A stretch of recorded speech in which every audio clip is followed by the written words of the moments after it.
మాజీ సీఎం జగన్ ఇవాళ నెల్లూరుకు వెళ్లనున్నారు. జిల్లా జైల్లో రిమాండ్లో ఉన్న కాకనితో ములాఖతు కానున్నారు. అనంతరం నల్లపరెడ్డి ప్రసన్న కుమార్ నివాసానికి వెళ్లనున్నారు. ఇక జగన్ పర్యటనకు పోలీసులు ఆంక్షలతో కూడిన అనుమతి ఇచ్చారు.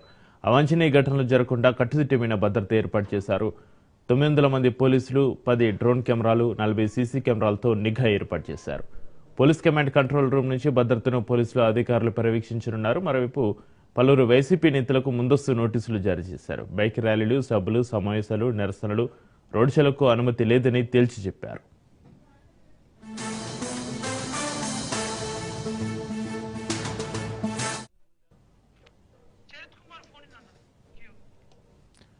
మాజీ సీఎం జగన్ ఇవాళ నెల్లూరు పర్యటనకు సంబంధించి మరింత సమాచారాన్ని మా ప్రతినిధి చరిత్ ఫోన్ లైన్ అందిస్తారు. చరిత్.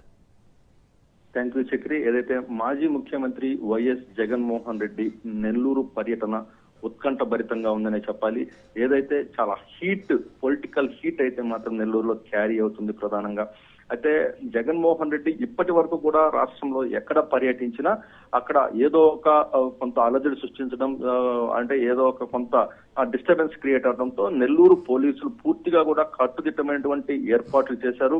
ఏదైతే వైసీపీ నేతలకు కూడా ముందస్తు నోటీసులు కూడా దగ్గర 1000 మందికి పైగా వైసీపీ నేతలకు ముందస్తు నోటీసులు జారీ చేశారు. క్రౌడ్ గ్యాదరింగ్ ని నివారించే విధంగా, అలాగే ఏదైతే జగన్మోహన్ రెడ్డి వచ్చి వెళ్లేదాకా కూడా 60 10 డ్రోన్ కెమెరాలు, 40కి పైగా సీసీ కెమెరాలు, 900 మందికి పైగా పోలీసులు, భారీ బందోబస్తు అయితే మాత్రం ఏర్పాటు చేస్తున్నట్లు కూడా తెలుస్తుంది. ఏదైతే జగన్మోహన్ రెడ్డికి సంబంధించినటువంటి ఏదైతే హెలీప్యాడ్ దిగుతారో హెలీప్యాడ్ వద్ద కూడా కట్టుదిట్టమైనటువంటి భద్రతా ఏర్పాట్లు అయితే చేశారు. ఇప్పటికే ఐజీ సర్వేశ్వర త్రిపాఠి నెల్లూరుకు చేరుకున్నారు. పోలీసులందరికీ కూడా నిన్న దిశానిర్దేశం కూడా చేశారు. జగన్మోహన్ రెడ్డి ఉదయం 10:40 నెల్లూరుకు చేరుకుంటారు. తాడేపల్లి నుంచి అక్కడ ఏదైతే చేముడుగుంట వద్ద ఏర్పాటు చేసినటువంటి హెలీప్యాడ్ లో దిగుతారు. అక్కడి నుంచి పక్కనే ఉన్నటువంటి సెంట్రల్ జైలుకి వెళ్లి సెంట్రల్ జైల్లో ములాఖత్ తీసుకుంటారు. ములాఖత్ లో మాజీ మంత్రి, జిల్లా అధ్యక్షుడు కాకాని గోవర్ధన్ రెడ్డిని కలిసి అక్కడి నుంచి రోడ్డు మార్గం ద్వారా సుజాత నగర్ లో ఉన్నటువంటి నల్లపరెడ్డి ప్రసన్న కుమార్ రెడ్డి నివాసానికి చేరుకుని నల్లపరెడ్డి ప్రసన్న కుమార్ రెడ్డి కుటుంబ సభ్యులను పరామర్శిస్తారు. అయితే ఇటీవలే అక్కడ నల్లపరెడ్డి ప్రసన్న కుమార్ రెడ్డి ఇంటిపై గుర్తు తెలియని వ్యక్తులు దాడి చేస్తారు. పూర్తిగా ఇంటిని ధ్వంసం చేస్తారు. ఆయన పరామర్శించిన అనంతరం రోడ్డు మార్గం ద్వారా తిరిగి హెలీప్యాడ్ వద్దకు చేరుకుని అక్కడి నుంచి బెంగళూరుకు వెళ్లే విధంగా జగన్మోహన్ రెడ్డి టూర్ ఉన్నటువంటి పరిస్థితి అయితే ఉందని చెప్పాలి. కానీ ఏదైతే సెంట్రల్ జైలు నుంచి సుజాత నగర్ వరకు సుమారు 5 కిలోమీటర్ల పైన ఉంటుంది.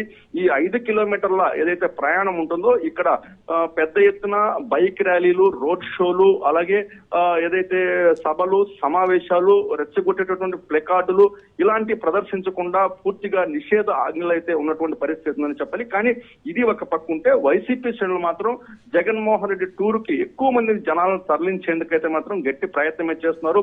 సుమారు అంటే జిల్లా వ్యాప్తంగా జనాలు ఒక రకంగా ఉంటే ప్రత్యేకించి నెల్లూరు నగరం, నెల్లూరు రూరల్, అలాగే సర్వేపల్లి, కావలి, కోవూరు నియోజకవర్గాల నుంచి పెద్ద ఎత్తున జనాలను తరలించేందుకైతే మాత్రం మొబిలైజేషన్ అయితే జరుగుతుంటే కూడా సమాచారం అయితే ఉందనే చెప్పాలి. పూర్తిగా నెల్లూరు డివిజన్ లో అయితే మాత్రం ఒక డివిజన్ నుంచి 200 మంది దాకా రావాలంటూ కూడా కొంత దిశానిర్దేశం అయితే నేతలు చేసిన పరిస్థితి. వైఎస్ జగన్మోహన్ రెడ్డి పర్యటనకు అయితే మాత్రం పూర్తిగా క్రౌడ్ గ్యాదరింగ్ అయితే మాత్రం పూర్తిగా వైసీపీ శ్రేణులు చేస్తున్నాయి. నెల్లూరు నగరం నుంచి వర్కింగ్ ప్రెసిడెంట్ చంద్రశేఖర్ రెడ్డి చూస్తుండగా, అలాగే మాజీ మంత్రి అనిల్ కుమార్ యాదవ్ ఇప్పటికే కూడా నగరానికి చేరుకున్నారు. అలాగే అందరూ ఇన్ఛార్జీలు కూడా దాదాపు నియోజకవర్గంలోనే ఉన్నారు. బయట ఉన్న వాళ్ళందరూ కూడా జిల్లాకు వచ్చారు. వారి నియోజకవర్గాల నుంచి ఎక్కువ మంది జగన్మోహన్ రెడ్డి కార్యక్రమానికి వచ్చే విధంగా చూస్తున్న పరిస్థితి ఉందని చెప్పాలి. జగన్మోహన్ రెడ్డి పర్యటనలో ఇటు ఖరేడు రైతులతో పాటు ఏదైతే కావలికి సంబంధించినటువంటి మనీ స్కామ్ బాధితులను కూడా ఈ జగన్మోహన్ రెడ్డిని కల్పించేందుకైతే మాత్రం కొంత ప్రయత్నాలు అయితే జరుగుతున్న పరిస్థితి అయితే సమాచారం అయితే అందుతుంది చక్రి. అయితే చరిత్ర వైసీపీ నేతలకు ముందస్తు నోటీసులు, బైక్ ర్యాలీలు, సభలు, సమావేశాలు, నిరసనలు, రోడ్ షోలకి నిషేధాజ్ఞలు ఉన్న నేపథ్యంలో యాంక్షలపైన వైసీపీ లీడర్స్ ఏమంటున్నారు చరిత్ర? ఖచ్చితంగా వైసీపీ నేతలు అయితే మాత్రం ఇది కక్ష సాధింపు చర్య, జగన్మోహన్ రెడ్డి వస్తే ఎందుకు అంత భయం అంటూ కూడా వైసీపీ నేతలు కొంత ప్రభుత్వాన్ని అయితే మాత్రం ప్రశ్నిస్తున్నారు. ప్రత్యేకించి నియోజకవర్గాలకు సంబంధించినటువంటి ఇన్ఛార్జీలు, మండల స్థాయిలో ఉన్నటువంటి కీలక నేతలు, ద్వితీయ శ్రేణి నేతలకైతే మాత్రం పోలీసులు నోటీసులు ఇస్తున్నటువంటి పరిస్థితి ఉందని చెప్పాలి. అయితే ఇక్కడ కీలకమైన అంశం, పోలీసులు అయితే మాత్రం ఏదైతే జగన్మోహన్ రెడ్డి ఇంతవరకు పర్యటనలు ఏ రకంగా అయితే ఉన్నాయో అక్కడ జరిగినటువంటి కొంత రప్చర్ ఏదైతే ఉందో అది నెల్లూరు జిల్లాలో జరగకూడదు, ఎవరు కూడా ఇక్కడ కొంత ప్రాణహాని జరగకుండానేందుకు, ఎవరికి గాయాలు కాకుండా శాంతియుతంగా జగన్మోహన్ రెడ్డి పర్యటన కొనసాగేందుకైతే మాత్రం పోలీసులుగా మేము అంటే శాంతి భద్రతల పరిరక్షణకైతే మాత్రం కట్టుదిట్టమైన చర్యలు తీసుకుంటున్నాం, మీరు కూడా దీనికి సహకరించాలంటూ కూడా పోలీసుల నుంచి వార్త అయితే ఉంది చక్రి.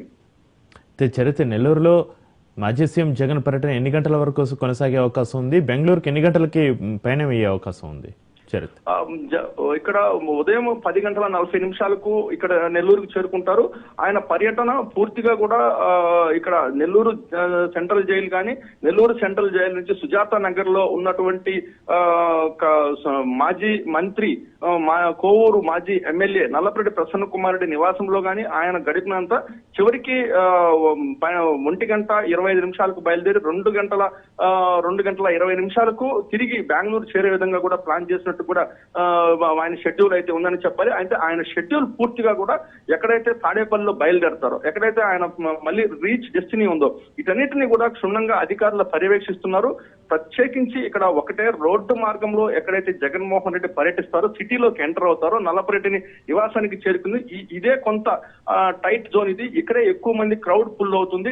ఇక్కడ జగన్మోహన్ రెడ్డిని కలిసేందుకు, జగన్మోహన్ రెడ్డితో షేక్ హ్యాండ్ ఇచ్చేందుకు ఆయన దగ్గరికి అయితే మాత్రం ఎక్కువ మంది వచ్చేటటువంటి పరిస్థితి ఉంది. ఈ ప్రాంతం ఏదైతే జగన్మోహన్ రెడ్డి పర్యటించేటటువంటి ఈ 5 కిలోమీటర్ల జోన్ ఏదైతే ఉందో దీని అయితే మాత్రం కొంత రిస్ట్రిక్టెడ్ జోన్ గా దీన్ని పోలీసులు తీసుకున్నారు. ఇక్కడ నేషనల్ హైవే కూడా కొంత తగులుతుంది, కొంత నేషనల్ హైవే తగులుతుంది. కానీ ఆ నేషనల్ హైవే మీద ఏదైతే నేషనల్ హైవే మీద ట్రాఫిక్ జామ్ కాకుండా కూడా కొంత పోలీసులు కట్టుదిట్టమైన చర్యలు తీసుకుంటున్నారు. ఎంత చర్యలు తీసుకున్నప్పుడు కూడా నేషనల్ హైవే మీద అయితే కొంత ట్రాఫిక్ జామ్ అయితే డెఫినెట్ గా కనిపించిన పరిస్థితులు అయితే ఉన్నాయి. దీన్ని పోలీసులు ఎలా అధిగమించబోతున్నారు, అలాగే అక్కడ ప్రత్యేకించి అక్కడ నేషనల్ హైవే మీద ఏదో జగన్మోహన్ రెడ్డి పాస్ అవుతుందో అక్కడ అండర్ పాస్ కన్స్ట్రక్షన్ జరుగుతుంది. ఇప్పటికే అక్కడ పూర్తిగా కూడా ట్రాఫిక్ జామ్ తో స్లోగా ట్రాఫిక్ కదులుతుంది. ఇప్పుడు జగన్మోహన్ రెడ్డి అదే రూట్ లో రావడంతో ఇంకా అక్కడ జామ్ అయ్యేటటువంటి పరిస్థితి ఉంది. అంటే జాతీయ రహదారిపై ఉంచుతున్న వాహనాలకైతే మాత్రం కొంత అసౌకర్యం కలిగే విధంగా కూడా పరిస్థితులు ఉన్నాయి. దీన్ని ఎలా ముందుకెళ్ళబోతున్నారు, పూర్తిగా జగన్మోహన్ రెడ్డిని ఎలా మళ్ళీ తిరిగి భద్రతాయుతంగా వెనక్కి పంపేందుకైతే పోలీసులు కట్టుదిట్టమైన ఏర్పాట్లు అయితే చేశారు Chakri. Right, thank you Charith.